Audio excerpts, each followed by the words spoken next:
Now, Joyceram, as you know that the counseling and the admission procedure will start very soon, and the date is 12 August to 22 August.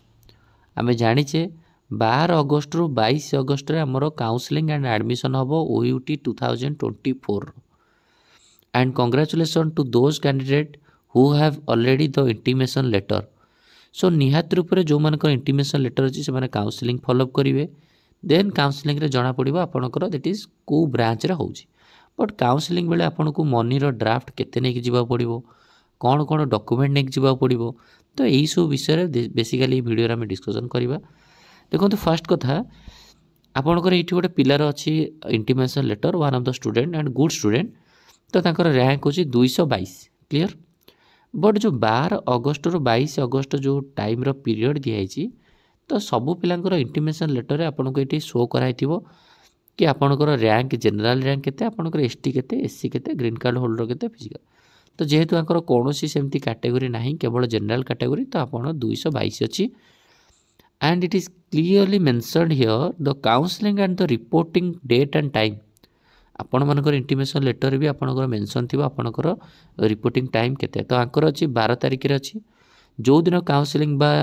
Admission procedure start होछि 12 तारिख रे अगस्त 12 रे तांकर सेही दिन ही अछि and time अछि 9 टारु 9:30 माने मॉर्निंग 9 टारु 9:30 भितर से जाई कि पहुंचबार अछि कोठी पहुंचबे doctor MS Swaminathan conference hall second floor OUT administrative building Bhubaneswar तो OUT रो जो बेसिकली कॉलेज रहिला तो सेही कॉलेज रो सेकेंड फ्लोर रे doctor MS Swaminathan conference hall रे जाई पहुंचबार अछि आपण जिबे सिक्यूरिटी को दैट इज पचार देबे जो माने दूरर आछंती से माने OUT दैट इज सर्च करिक आसंतु लोकेशन मारिक आसंतु किबा पचारिक आसंतु देन सिक्यूरिटी रे जे थिबे तांको कहंतु कि हमर काउंसलिंग पई जिबार अछि सो काउंसलिंग रे सेमान पाकर ऑलरेडी इंफॉर्मेशन थिबा आपण छाडी देबे देन आपण that is conference second floor conference doctor MS Swaminathan conference hall रे पहुंच जिवे पहुंच गला परे आपण को जेतबेले आपण को काउंसलिंग डकाय छि माने नो कि आपणकर एडमिशन कंफर्म बोली बट जेहेतु 222 अछि किबा जो पिलांकर रैंक अछि तेनु करी जदी आपणकर आपण जानि परे 222 रे तो आपण को वेटनरी मिलिबार पॉसिबिलिटी टिके कम रहइबो बट एग्रीकल्चर मिलिबार पॉसिबिलिटी रहइबो तेनु करी आपण डिमांड ड्राफ्ट केते टंका नै कि जिवे देखंतु OUT रे जदी आपण दीटा सीट अछि गोटे जनरल कॉस्ट अछि गोटे कॉस्ट शेयरिंग अछि जनरल कॉस्ट पई आपण को जदी वेटनरी रे आपण को लागु जे आपणकर एडमिशन हेइ जिवो बोली ताहाले आपण को 78865 टंका रे गोटे जनरल कॉस्ट पई नै कि जाइथिबे फॉर एग्जांपल आपण को लागु जे ना मोर वेटनरी रे जनरल सीट हबोनी मे बी कॉस्ट शेयरिंग हबो तेणु करी आपण कोन करिवे ना कॉस्ट शेयरिंग पई आपण 78865 टका नैथिबे गोटे प्लस आपण गोटे 1,02,850 1,02,850 टका आउ गोटे डिमांड ड्राफ्ट नेबे जहा फल कि जदि आपण कॉस्ट शेयरिंग रे हेगला ताले दीटा को ऐड हेकि आपण 1,81,715 टका देकी आसीबे ड्राफ्ट क्लियर तेणु करी आपण को दीटा ड्राफ्ट नेकी जिवा पड़ो जो मानकर रैंक भलो अछि तो माइंड क्वेश्चन है सर हमर कि जानि हमर वेटनरी हो बोली देखो आपण रैंक जदि 100 भीतर अछि कि 150 भीतर अछि तो आपनकर वेटनरी पर चांसेस रहिबो दैट इज हमर जनरल कॉस्ट हो किबा कॉस्ट रो कोठी ना कोठी हो वेटनरी रो चांस रहिबो तेणु करी आपण गोटे 78,865 टका गोटे नेकी जाइथिबे आ गोटे नेकी जाइथिबे दैट इज 1,02,850 एई कथरा काई हला ना बिकॉज जे तमर जनरल कॉस्ट हला तमे केवल एई डिमांड ड्राफ्ट लगेबो 78,865 टका जदि कॉस्ट शेयरिंग हला ताल दीटा को लगेबो जेमति कि 1,81,715 हला क्लियर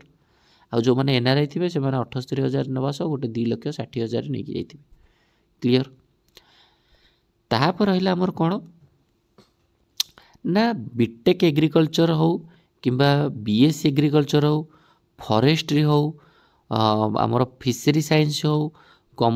ये सब पाई आपणकर कॉमन जिंस अछि तरी आपणकर रैंक टिके 200 रु 1000 भीतर अछि 1200 भीतर अछि 1500 भीतर अछि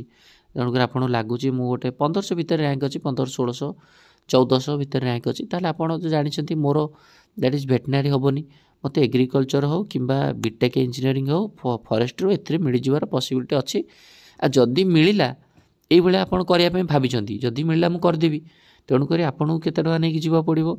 ଆପଣଙ୍କୁ ନେଇକି ଯିବାକୁ ପଡ଼ିବ ଗୋଟେ 52,715 ବା 52,715। ତ 52,715 ଟଙ୍କାର ଗୋଟେ ଡ୍ରାଫ୍ଟ ନେବେ। ପ୍ଲସ୍ ଯଦି ଆପଣ ଭାବୁଛନ୍ତି ନା ମୋର ଜେନେରାଲ୍ କଷ୍ଟରେ ହେଉ କିମ୍ବା କଷ୍ଟ ସେୟାରିଂରେ ହେଉ, ମୋର ଏଇ ବ୍ରାଞ୍ଚ ଭିତରେ ଯାହା ହେଉ, ଜେନେରାଲ୍ କଷ୍ଟ ହେଉ କିମ୍ବା କଷ୍ଟ ସେୟାର ହେଉଛି ମୁଁ କରିବି। ତେଣୁକରି ଯଦି ଜେନେରାଲ୍ କଷ୍ଟରେ ଆପଣଙ୍କୁ ମିଳିଗଲା ତାହେଲେ ଆପଣ କେବଳ ଗୋଟିଏ ଡିମାଣ୍ଡ ଡ୍ରାଫ୍ଟ ଲଗାଇବେ। ଯଦି ଆପଣଙ୍କୁ କଷ୍ଟ ସେୟାରିଂରେ ମିଳିଲା ତାହେଲେ ସାଙ୍ଗେ ସାଙ୍ଗେ ଆପଣ ସେଠି ଚେଞ୍ଜ କରିଦେବେ। 52,000 ଗୋଟେ ନେଇଥିବେ ଆଉ ଗୋଟେ 60,500 ନେଇଥିବେ। ତେଣୁକରି 60,500 ପ୍ଲସ୍ 52,715। ତ ଏଇ ଦୁଇଟାକ ଲଗାଇଦେବେ, 1,13,215 ଟଙ୍କା ହେଇଗଲା ଆଉ। ତେଣୁକରି ଆପଣ ନିହାତି ରୂପରେ ଯେଉଁମାନଙ୍କର ର୍ୟାଙ୍କ ଟିକେ ଲାଗୁଛି ଆପଣଙ୍କର ଏଇ ଭିତରୁ ଯେକୌଣସି ବ୍ରାଞ୍ଚ ଗୋଟେ ମୋତେ ମିଳିଲେ ବି ମୁଁ କରିବି, ତେଣୁକରି ଆପଣ ନିହାତି ଗୋଟେ 52,715 ଟଙ୍କାରେ ନିଅନ୍ତୁ ଆଉ ଗୋଟେ 60,500 ନିଅନ୍ତୁ।